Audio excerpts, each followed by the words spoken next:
जी, मैं आलम sir, ES education point की तरफ से।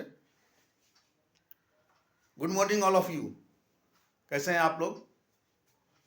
Very good, very good. तो आइए आज हम लोग देखेंगे आर्टिकल के बारे में।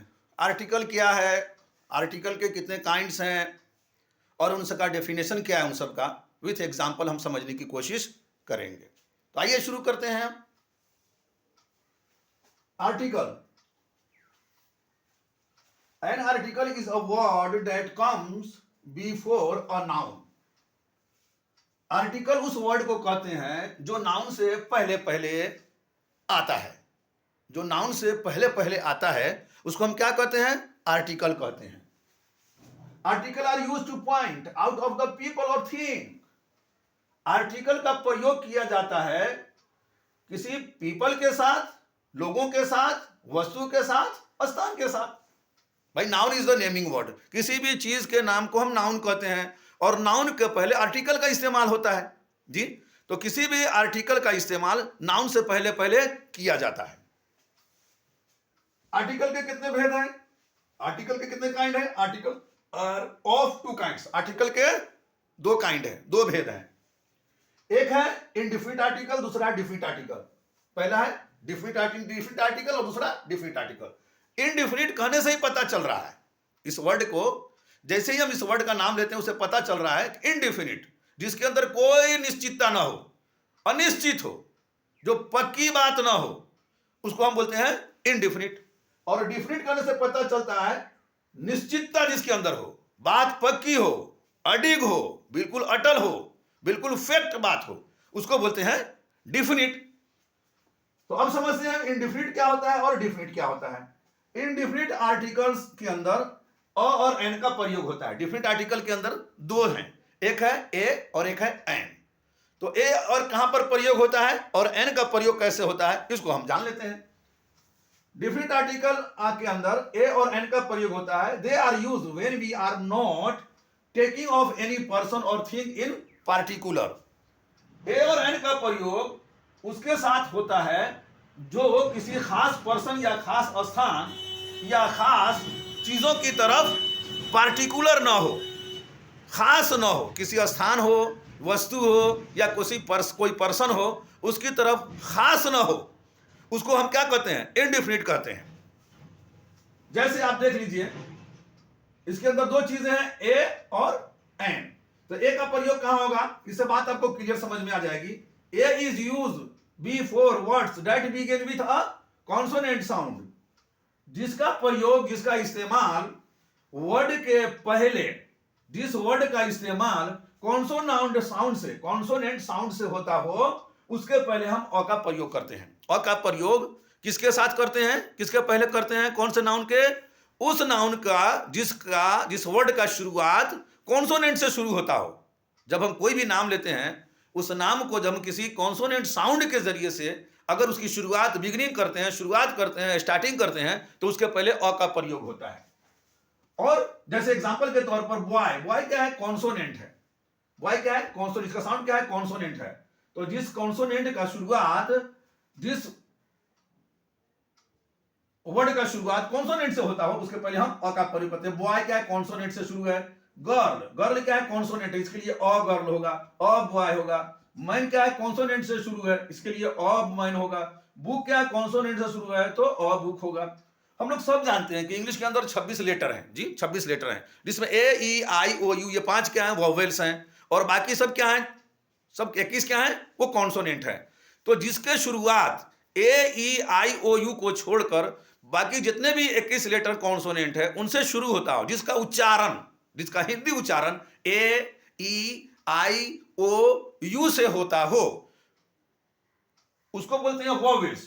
और जिसका उच्चारण ए ई आई ओ यू के अलावा होता हो, उसको बोलते हैं कॉन्सोनेंट। तो कॉन्सोनेंट से, जिसका साउंड कॉन्सोनेंट से शुरू होता हो, उसके पहले हम अ का प्रयोग करते हैं, जैसे a boy, a girl, a man, a book, etc वगैरह। अब देखेंगे एन का प्रयोग। An is a use before words that begin with a vowel sound. जिस वर्ड का शुरुआत वोवेल साउंड से होता हो, उसके पहले एन का प्रयोग किया जाता है। जिसका उच्चारण ए ई आई ओ यू से स्टार्ट होता हो, शुरुआत होता हो, बिगिनिंग होती हो, उसके पहले हम एन का प्रयोग करते हैं। जैसे एग्जांपल देख लीजिए, इंजीनियर, इंजीनियर के अंदर ये हो गया, उच्चारण इसका क्या हो रहा है, ई, ए ई आई ओ यू, ई से हो रहा है, इसके लिए इसके पहले हम क्या लगाएंगे, एन लगा देंगे, an engineer. Hour, word H है, पहला एच है, लेकिन इसका क्या, ये कॉन्सोनेंट है, लेकिन उच्चारण इसका क्या हो रहा है, आवर, ओ आ रहा है ना, आवर, तो आवर से स्टार्ट हो रहा है, इसका उच्चारण ओ से शुरू हो रहा है, इसके लिए पहले हम इसका एन लगा देंगे। Umbrella, A E I O you, इसका उच्चारण यू से हो रहा है, तो इसके लिए इसके पहले हम क्या लगाएंगे, एन लगा देंगे, क्योंकि उच्चारण इसका वोवेल से हो रहा है। तो जिसका उच्चारण वोवेल साउंड से होता हो, उसके पहले हम एन का प्रयोग करेंगे। और जिसका कॉन्सोनेंट हो, जिसका उच्चारण कॉन्सोनेंट से होता हो, जिस वर्ड के पहले उसका लगाएंगे हम ए का प्रयोग करेंगे। अब बात समझ में आ रही है भाई, बात क्लियर है। आर्टिकल के दो भेद हो गए, और आर्टिकल के अंदर एक हो गया इनडिफिनिट, एक हो गया डिफिनिट। डिफिनिट का मतलब हो गया इनडिफिनिट, इनडिफिनिट का मतलब हो गया जिसके अंदर निश्चितता ना हो, बात पक्की ना हो। और डिफिनिट का मतलब हो गया निश्चित को बोलते हैं, जिसकी बात पक्की हो, परफेक्ट हो, वो डिफिनिट हो गया। डिफिनिट और इनडिफिनिट में, इनडिफिनिट के अंदर भी दो चीजें आती हैं, एक ए और एन का प्रयोग। ए का प्रयोग उसके वक्त, उस वक्त करते हैं जब कोई वर्ड कॉन्सोनेंट से शुरू होता हो और उसका उच्चारण कॉन्सोनेंट देता हो। कॉन्सोनेंट से जिसका उच्चारण शुरू हो, कॉन्सोनेंट वर्ड से जो लिखा जाता हो, उसके पहले हम ए का प्रयोग करते हैं। जैसे a boy, a girl, a man, a book.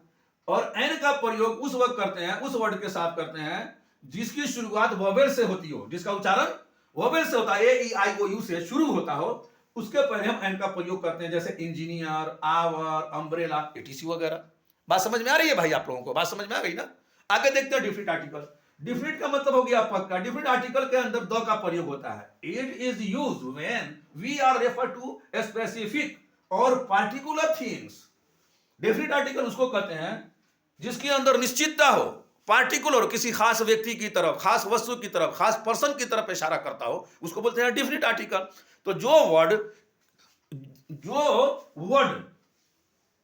इस वर्ड से इस्तेमाल होता हो, जिसके अंदर निश्चितता हो, बात पक्की हो, उसके पहले द का प्रयोग करते हैं। रेफर करता हो, स्पेसिफिक करता हो, पार्टिकुलर चीजों की तरफ, खास व्यक्ति, खास स्थान और खास जगहों की तरफ इशारा करता हो, उसको हम क्या कहते हैं, डिफिनिट आर्टिकल कहते हैं। जैसे एग्जांपल देखिए, look at the girl in red dress.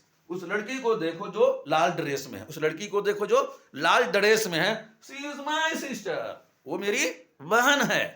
तो किसकी तरफ इशारा किया जा रहा है, किसको देखने की बात कही जा रही है, खास व्यक्ति की तरफ इशारा किया जा रहा है। किसकी तरफ, मेरी तरफ इशारा किया जा रहा है। उस लड़की को देखो जो मेरी बहन है। और किसी लड़की की तरफ इशारा नहीं किया जा रहा, पार्टिकुलर व्यक्ति की तरफ इशारा किया है। वो लड़की को देखो जो मेरी बहन है। तो जो पार्टिकुलर की तरफ इशारा करता हो, जो पार्टिकुलर जिससे बात समझ में आती हो, उसके पहले हम द का प्रयोग करते हैं। दूसरा एग्जांपल देख लीजिए, आई सॉ अ टाइगर। मैंने एक चीता को देखा, मैंने एक चीता को देखा। और इसके लिए गया क्योंकि अनिश्चित है, कौन सा चीता, कहां का चीता, मैं पहली बार देख रहा हूं। तो पहली बार जो देखता है आदमी, वो क्या होता है, अनिश्चित होता है। जब उसी चीज को बार बार देखते हैं तो निश्चित हो जाती है, उसके साथ क्या होता है, निश्चितता हो जाती है। तो आशा अ टाइगर, मैंने चीता को देखा। The tiger is a very dangerous, वो चीता बहुत खतरनाक था। वो चीता क्या था, very dangerous. The tiger is a very, वो चीता क्या है, बहुत डेंजरस है, खतरनाक है। कौन चीता, वही चीता जिसको मैंने देखा था, है ना। तो जिसको मैंने देखा था वही चीता बहुत खतरनाक है। तो जो वर्ड बार बार आती हो वो पार्टिकुलर हो जाता है। तो पार्टिकुलर के लिए हम द का प्रयोग इस्तेमाल करते हैं। The sun rises in the east, सूरज कहां उगता है, पूरब में उगता है। तो ये बात पक्की है ना जी, बात पक्की है, ये बिल्कुल पार्टिकुलर बात है। सूरज कहां उगता है, पूरब में। The sun rises in the east, पूरब में उगता है, क्योंकि सूरज न पश्चिम में उगता है, न दक्षिण में उगता है, न उत्तर में उगता है। सूरज जब भी उगेगा कहां उगेगा, पूरब में होगा। तो ये बात पक्की है ना, निश्चित है ना कि सूरज पूरब में उगेगा। तो जिसके अंदर निश्चितता हो, बात पक्की हो, उसके पहले द का प्रयोग किया जाता है। India is the big country, India बड़ा कंट्री है। इंडिया क्या है, हमारा इंडिया क्या है, बड़ा कंट्री है। तो जो चीज निश्चित हो, जैसे कोई देश हो, कोई स्थान हो, कोई वस्तु हो, जैसे ताजमहल है, कुतुब मीनार है, ऐसे बहुत सारी चीजें हैं। जैसे गंगा है, जिसका नाम है, जिसके अलावा दूसरा कोई नाम ना हो, पार्टिकुलर चीजों की तरफ इशारा करते हैं, उसको हम डिफिनिट आर्टिकल कहते हैं। तो ये रहे आर्टिकल और आर्टिकल से संबंधित कुछ बातें। इंडिफिनिट आर्टिकल किसको कहते हैं, डिफिनिट आर्टिकल किसको कहते हैं, और इसके डेफिनेशन और विथ एग्जांपल के साथ। अगर आपको आर्टिकल समझना हो तो इसके लिए आपको नाउन समझना बहुत जरूरी है, क्योंकि आर्टिकल का प्रयोग जो होता है, article is a word that comes before the noun, noun के पहले आर्टिकल का प्रयोग होता है। तो डिफिनिट ये आर्टिकल को समझने के लिए पहले आपको नाउन समझना बहुत जरूरी है। नेक्स्ट वीडियो आप देखिए, उसके अंदर आपको आर्टिकल पूरी अच्छी तरह से समझ में आ जाएगी, क्योंकि उसके अंदर नाउन के साथ में हम पार्टिकल इसको आर्टिकल को इस्तेमाल करने की कोशिश करेंगे, ताकि आपको बात पूरी की पूरी समझ में आ जाए। तो नेक्स्ट वीडियो का इंतजार कीजिए, देखिए नेक्स्ट वीडियो, जिसके अंदर हम सिंगुलर के अंदर इस्तेमाल होता है या प्लूरल के अंदर इस्तेमाल होता है, क्योंकि उसके अंदर भी बहुत सारा काउंटेबल और अनकाउंटेबल होता है ना नाउन। तो किसके साथ अ का प्रयोग होगा, किसके साथ एन का प्रयोग होगा, किसके पास द का प्रयोग होगा, अब नेक्स्ट वीडियो का आप इंतजार कीजिए, देखिए उसके अंदर पूरी बात समझ में आ जाएगी। मुझे लगता है कि ये बातें आपको समझ में आ गई होंगी। अगर आ गई हो तो आप प्लीज मेरे लिए एक लाइक और सब्सक्राइब कर दीजिए। जब तक के लिए इजाजत दीजिए, बाय, सी यू।